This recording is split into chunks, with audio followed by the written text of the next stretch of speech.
আজকের মিটিংটা কি নিয়ে আলোচনা হলো মূলত? अनेक पॉइंटগুলো ছিল, deployment, police deployment, patrolling, plus সামনে ফেস্টিভ্যাল আসছে, অনেক ডিসিপ্লিন মিটিং ছিল, ওটা মিটিং হয়েছে। বিধানসভা ভোটের দিনক্ষণ ঘোষণা হয়ে গেছে। প্রশাসনের ওপর এখন পূর্ণ কর্তৃত্ব নির্বাচন কমিশনের। আইএএস থেকে আইপিএস চলছে রদবদল, নিজেদের মতো করে অফিসার বসাচ্ছে তারা। ইতিমধ্যেই রাজ্যে চলে এসেছে কেন্দ্রীয় বাহিনী, চলছে রুট মার্চ, এরিয়া ডমিনেশন, চারদিকে ভারী বুটের আওয়াজ, লক্ষ্য ভোটারদের মনের জোর বাড়ানো। আসবে আরও কেন্দ্রীয় বাহিনী। সূত্রের খবর, সব মিলিয়ে প্রায় ২৫০০ কোম্পানি কেন্দ্রীয় বাহিনী থাকবে ২ দফায় ভোটে। পুলিশকে সঙ্গে নিয়ে তারা নেমে পড়েছে ময়দানে।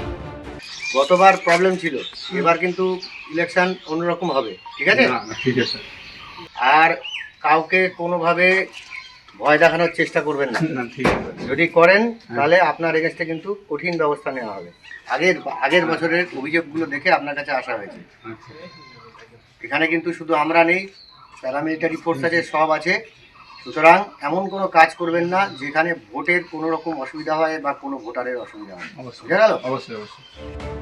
এবার নজিরবিহীন আরও একটি ঘটনা ঘটতে চলেছে, তা হলো ভোটের আগে ও ভোটের সময় সিআরপিএফ, সিআইএসএফ, বিএসএফ সহ যে কেন্দ্রীয় বাহিনীরা থাকবে তাদের মধ্যে যাতে সুসমন্বয় থাকে, তার জন্য ভোটের আগে প্রতিটি কেন্দ্রীয় বাহিনী ডিজি পশ্চিমবঙ্গে আসবেন, বৈঠকে বসবেন।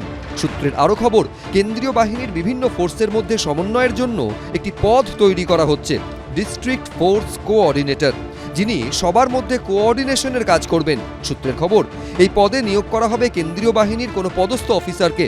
ক্রাইম করে বেড়াচ্ছিল যে সমস্ত এরিয়ায়, তাদেরকে যদি অ্যারেস্ট করা না পর্যন্ত, তা যদি অ্যারেস্ট না করা যায় এবং still election completion of this election যদি তাদেরকে জেলে না রাখা যায়, আমরা সবাই জানি যে কোথায় কারা কি আজকে অশান্তি করছে, ভয় ভীতির মাধ্যমে আজকে মানুষের মৌলিক অধিকারকে খণ্ডন করছে, আজকে ভোট দিতে পারছে না।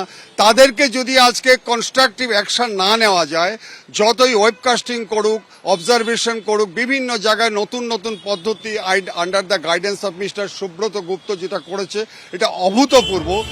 সূত্রের খবর, ভোটের দিন বা তার আগে বা পরে কোনো অশান্তির ঘটনায় যদি কাউকে কেন্দ্রীয় বাহিনী পাকড়াও করে, পুলিশের হাতে তুলে দেয়, সেক্ষেত্রে তখনই অভিযুক্তর বিরুদ্ধে অভিযোগ রুজু করে তদন্ত করতে হবে পুলিশকে। বুধবার মুখ্য নির্বাচনী আধিকারিকের সঙ্গে বৈঠকে বসেন রাজ্য পুলিশের কর্তারা। কত সিএপিএফ আসছে আর কিভাবে ইউজ করা হবে এইসব নিয়ে আলোচনা হচ্ছে। নির্বাচন কমিশনের তরফে ভোটমুখী ৫ রাজ্য ও কেন্দ্রীয় শাসিত অঞ্চলের যে তালিকা দেওয়া হচ্ছে তাতে তাৎপর্যপূর্ণভাবে দেখা যাচ্ছে পশ্চিমবঙ্গে মোট ২৯৪টি বিধানসভা আসনের প্রত্যেকটির জন্য একজন করে ২জন জেনারেল অবজারভার নিয়োগ করা হয়েছে, যা সবকটি রাজ্যের মধ্যে সবচেয়ে বেশি। পশ্চিমবঙ্গে পুলিশ অবজারভারও নিয়োগ করা হয়েছে সবচেয়ে বেশি, ৮৪ জন। ময়ূর ঠাকুর চক্রবর্তী, রুমা পালের রিপোর্ট, এবিপি আনন্দ। এবিপি আনন্দ, এগিয়ে থাকে, এগিয়ে রাখে।